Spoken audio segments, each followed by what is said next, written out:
to Chris Chats To. This week, Chris is going to be chatting to Graham Langley-Jones, the Managing Director of the Thorns Group, about his journey to the top. Listen to that journey and how it takes Graham from leaving school without qualifications all the way through to owning a business with a turnover of over £8 million. It's a fascinating insight. I particularly ask you to listen to the section where Graham talks about fluctuations in turnover and the solution that he came up with to bridge those gaps in months when the business was losing money. Let's hand over to Chris and Graham and hear what they have to say to each other. Enjoy. Guys, I'm going to introduce you to Graham Langley-Jones, a very old pal of mine of many, many years. And I've got to write this down. His title is Managing Director, is that right, Graham? And owner of Thorns, which is a huge hire business, an exhibition space, things like that. Tell us about it, Graham. Why did you start in the catering business? When I left school at 15, I actually went into banking for a couple of years in the accounts department. I worked for the Arab Bank for a while and quite good with figures, but being dyslexic, not very good with names. And I soon, this is before the day of computers, and after about 2 years, I realised I was sending out statements to the wrong address. Yeah, it wasn't a very good start actually, but I quite enjoyed the numerical side of things. But soon realised I couldn't have a career where I'm going to be writing reports for the rest of my life. So always enjoyed catering and left banking. In those days, which was around 43 years ago, I left banking on about £3,500 a year and went to work for £800 a year as a trainee waiter, live-in. Really? Yeah. Where was that, Graham? That was at High Beach in near Woodford, Essex. Okay. It was a French-style pub restaurant. Yeah. Was white tablecloth, silver service, very traditional. Yeah, it was good. I went from about 6 months as a trainee waiter, then got my first option to go into the kitchen when there's a vacancy as a trainee veg chef, and spent about 6 months peeling vegetables, which was great fun. Yeah. Well, you've got to learn somewhere, Graham, and do it properly. Yeah, and then I got chef de partie, veg chef, and then I moved around the kitchen learning other bits and pieces and realised that I quite fancied a career in catering, and decided I better get some qualifications and signed up for the first year of the old OND in catering management. Yeah. It was the first year of it, yeah. It was a 2-year course. After 18 months, it's at Waltham Forest College, and after 18 months, we had completed the whole course because it was the first year. They weren't quite sure how quick they'd get through the agenda. Right. And we completed it after about 18, 19 months, and then they mucked us about for a few months doing nothing much. So I left and got a job. Oh, good lad. Yeah, as a sous chef in a little restaurant in Chigwell, and worked there for a year. And I really enjoyed that. The fun and camaraderie you have in a kitchen is great. Working all silly hours and at silly paces. Then I met a woman, and she said, "You can't do this for the rest of your life because you're not good enough at it." And she was dead correct. I wasn't ever going to make a decent chef. I could go into an average restaurant and run it, but I was never going to get to the top of the tree as a chef. So I went into and joined a famous company called CCG. Well done. A good move, Graham. which is where I met yours truly. I joined as a chef manager in a little place called S&L Dion in Ilford. I know. I drive past it every morning. Yeah, it's shut now, I think. Shut. But, they used to make clothes for M&S. That's right. Yeah. David Anderson, wasn't it? That's correct. Client? Yeah. And then I had a reasonable career with Commercial Catering Group. Went from there to relief manager where I was working for yours truly. Good man. Putting my finger in lots of holes to. When you get yourself out of bed in the morning, now as a main thing. driving for 2.5 hours to Heathrow just to sort out some holidays for people, etc. Anyway, I was there for some times relief manager, and then went on to unit manager and general manager at Citibanks, following in your footsteps, Lewisham, Canadian Imperial Bank of Commerce, etc. Then decided I sort of hit a barrier really, because my next move after that was operations manager. Yeah. Looking after some. Peter Kelly, my then boss, didn't believe that I could do that job. So I left and went to join Compass as operations manager. Right. Which was quite a step up. I was there for a year before I realised that that wasn't the career for me. It was too much nanny management from the top, I think. You didn't have enough freedom to express yourselves as a manager and run your 13 or 15 units as you wanted to. And that was the business model that Compass had in at the time. So I took an offer from Sutcliffe as a general manager, a step backwards really, general manager at Tate & Lyle, which is a 365-day operation, 24-hour, based over 21 acres in Silvertown. A very big business, wasn't it? Very big site. Yeah, very big industrial. I've never run an industrial site as well. I'd always run sites in the city and dining rooms, etc. So I was quite looking forward to the challenge, and the tender was up in 9 months' time, and I was offered a rather large bonus if I could retain the tender for Sutcliffe, which we achieved. So I was there for just over 15 months. Right. And then I had an opportunity to buy into a company called Bright Hygiene. They clean Bright Hygiene. Right. Oh, I remember. Yeah. They're still about today, and they specialise in cleaning kitchens overnight or at weekends when commercial kitchens or and they basically go in and put with a team of 3 or 6 people and perform a deep clean, putting the ovens out, putting them in caustic soda baths, etc. And it was a deep clean. Crawling up the filters, bringing the oil back down, dripping it all over your head, you know. So I was with them for 3 years, actually. I bought into that company. I went and opened a branch in Birmingham, moved up there, opened a branch in Birmingham, then went to Bristol, opened a branch in Bristol, then went to Cardiff, operated that from Bristol and set up units all over the country. And under my watch, we won the Tesco contract to clean the bakeries every Monday and Tuesday.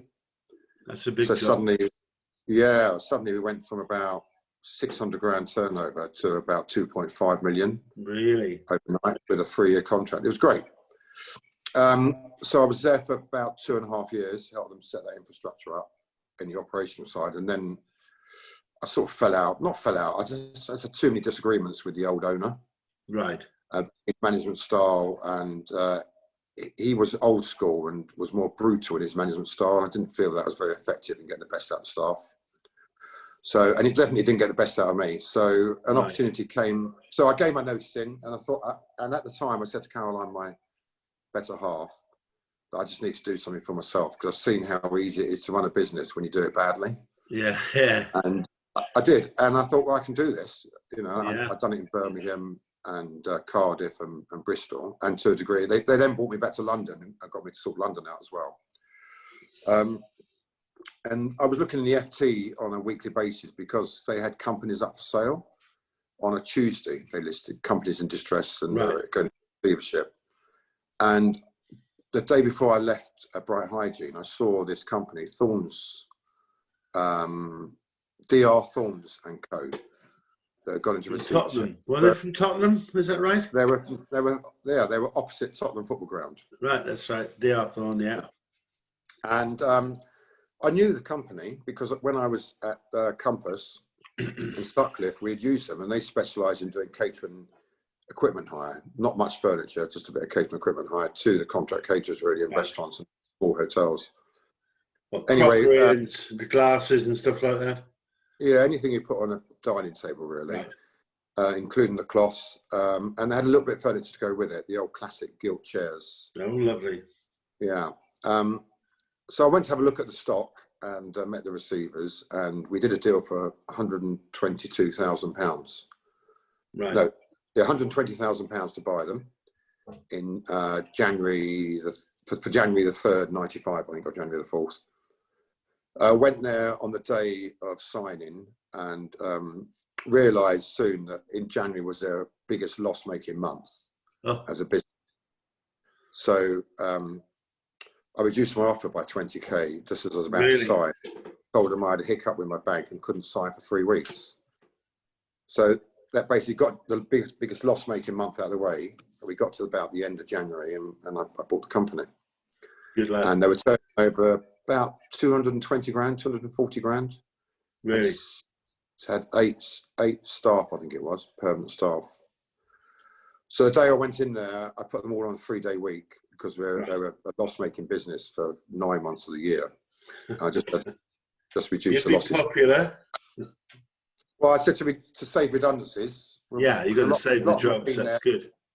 Yeah, a lot of them have been there 10, 15 years as well. You know, I had a career there, and you know, I had a husband and wife, and then I had the son of the founder and his 2 children.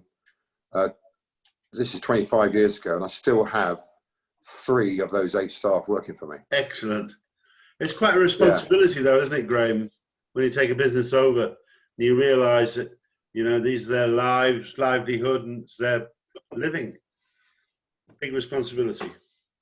Yes, and I think in the 25 years, we've had lots of successes growing it from the 225k a year to about 8 million turnover now. That's good. And we purchased companies along the way, sold a few branches off, etc. But the thing that stays in my mind the most was seeing one of the guys who was working for the company when I took over, who lived in a council flat, had 2 young kids on the 15th floor, buy his own house 5 years later. Excellent. You know, he bought a house for him and his family, and we helped him do that. And that's good. That's a good story. Walker. It's good news, though, Graham. His name was Rob Walker. I think people forget that when they go into business that, you know, they're dealing with lives of other people, and it's great when you can have a success story like that. His name was Rob Hawker, and 2 years after he bought it, he went and worked for one of my competitors, the bugger. Really? That was good of him. Yeah. Very nice. For an extra £1,000 a year, I think it was, or something. So. Well, there you go. Yeah. And what about today? What's this? I know we've got the pandemic, but before that, what's the state of Thorns? How big is it? And I know I've seen some big trucks with Thorns on it. Yeah, we have articulated trucks. Well, now we have just over 100 staff working for us. We've got 5 units. Our head office is in Welham Green, Hertfordshire, near Hatfield. Good transport links, M25 and A1. And we've got about 80,000 square foot warehouse there. Right. And we have 4 yeah, it's quite a big unit. And we have 4 other satellite units in Manchester, Birmingham, Leeds and Sheffield. And they total about 40,000 square feet between them. To do more regional work. So the Welham hub supplies the exhibition marketplace. I'll tell you why we got into that, actually. We went from 225k and had quite a bit of good success and got our turnover up to about 1.75 in about 4 years, and had moved premises a couple of times. And it was soon very evident to me that we had too many loss-making months because the events marketplace didn't really start until March. Right. With the Grand National. Then you had the flower shows, Chelsea flower shows in May, and then you were busy right through till maybe the end of September, and then a big drop off until Christmas. Yeah. So an opportunity came up to buy a company called Camden Furniture Hire that 90% of its business was in the exhibition marketplace. So we actually purchased them. They were turning over more than us at the time. So we went from about 1.7 million to about £4 million turnover overnight when we bought them. And we bought them in 2001. So from January 95 to 2001, we've gone from 225 to 4.5 million turnover. And we were having problems funding it. It was, you know, too much growth too quickly, really, with hindsight. Which is a great thing. Yeah, we managed, and along the lines, we bought in a couple of little companies up north, and we opened our Manchester branch in October '97, and that's been with us since those days. And now we're busy for 10, 11 months of the year, right, and making profits for 10, 11 months of the year instead of only making profits for 4 or 5 months of the year. Right. It just took a lot. Nice difference, Graham. It makes a great deal of difference, and but it did take us 3 or 4 years to merge the exhibition market into the events market, because with the events market, you want 1,000 banqueting chairs. No one gives them too much notice as long as they're reasonably clean and decent condition. Yeah. But with an exhibition furniture, if you've got a stand at an exhibition, you're standing on that stand as the owner of that stand trying to sell your goods for 3 days, and you've got a table and 2 chairs on it, you haven't got much else to look at. So the standard of kit at an exhibition got to be right. Is a lot higher than that of event. So it did take us a while to merge those businesses. But now, before the pandemic, we were up to about 7.75 million. We developed certain other divisions, which was a drapery division, which specialised in building theatres on site at exhibition halls to keep the content on the show floor. And these reduced the decibel noise by 18 decibels. So you could have a enclosed theatre where you produce the noise. So you do presentations on the shop floor as such. And then when people came out of that theatre, they were still on the exhibition floor and not in rooms on 2 floors above. So we introduced that's doing about 800k a year, which is good. Very and nice. So we've diversified a little nicely. bit. And it's you've built quite a successful big business, Graham. And what would you say to anybody today, like our students who are starting out in their career? How would you think they would go about it? Go about starting their own business? Well, both the career and business. I mean, I know it took you a while before you started your own business. You know, you did your hard work and made the mistakes with other people's money, as they say. I wish I had. Yeah, don't we all? But before you took the plunge and bought Thorns. I was 32. How old were you? So 32 when I bought Thorns. So yes, you're quite correct. I've been working since I was 15. Right. Actually, indeed, just a little quirky story. I left school before my O-levels at 15. I was dyslexic. I am dyslexic. And in those days, the teachers really didn't recognise that as a condition. No. They put you at the back of the class and thought you were a bit of a dummy. They thought you were big. They did. And so I left school and I was working 7 weeks before my 16th birthday in this bank. And I went to get my pay. And they said, "I'm sorry, Graham, we can't pay you yet because you don't have a national insurance number." So I had to wait 7 weeks for my first pay slip. And in that time, we were pretty humble when we were growing up, and my mum and father separated, etc. And we were on state school support for food, lunches, etc. When I got the job in the bank through an agency called Jonathan Wren, I think it was, and the bank was the Arab Bank based in St Martin's Le Grand near St Paul's. I didn't have really much money to buy the suitable attire to work in the bank. So I went to, what in those days, to Mr. Byright's, who had a sale. And the only suit I could afford was a £6 sort of dark salmon pink suit. Very, very resplendent dark salmon suit. Yeah, so this was 1977, 8, you know. And I got into the city in a bank in my dark salmon pink suit and white shirt, which really didn't go, and dodgy tie. And the day I went to get my pay after 4 or 5 weeks, I was thinking, right, I'm going to throw this in the bin and buy 2 suits. So you can imagine how disappointed I was when I went there, and I was 3 weeks shy of my 16th birthday. And they said, "I'm sorry, we're not paying you for another 3 weeks." So all I could think about, I've got to wear this effing suit for another 3 weeks. Anyway. You still got it, Graham? Sorry? Yeah. Have you still got it? No, I bloody haven't. No, definitely not. So I would say yes. I would say I went into starting my own business a bit later. We had a 3-month-old child when we did, but I did believe in myself, and my wife did as well. And we were looking at all sorts of businesses, and I found a lease in Hoddesdon near where I lived on a building. There was a cafe. And we nearly took that, and the idea was that we were going to open as a cafe in the morning and do a sort of mums at, you know, yummy mummies brunches, lunches, and then open as a sort of specialist different restaurant, Indian one night, Italian another night, and lease it out to specialist chefing groups for an evening. And we were very close to doing that before I saw Thorns in the FT. But thankfully, I didn't have to work nights and get up to do breakfast. Well, there you go. But I would say you do need experience, but the more important, you need belief in yourself.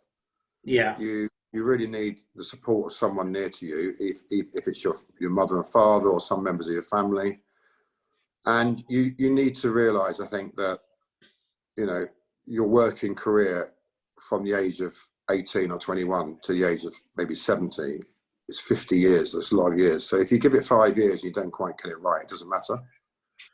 You can rebuild and start again. Very true, very true, Graham.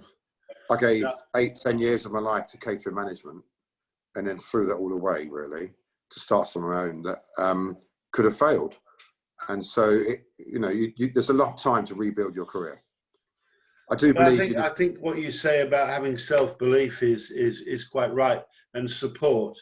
You know, 'cause I try and tell our students that I know you want to do it, but you've got to have that backup. You've got to have somebody believing in you and helping you, like your mum and dad or your sister or your wife or whatever. Somebody's got to help you along the way. Yeah, I do think that.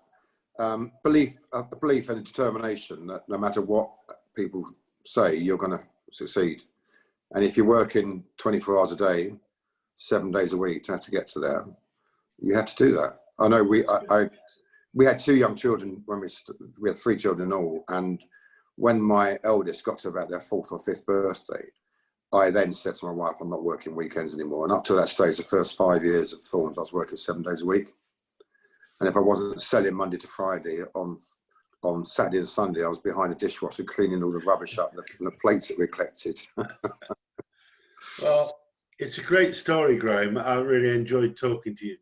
And I'm sure the students will appreciate, you know, just how you've got to believe in yourself and have that real belief before you do it. You have belief in yourself, work very hard, and don't give up.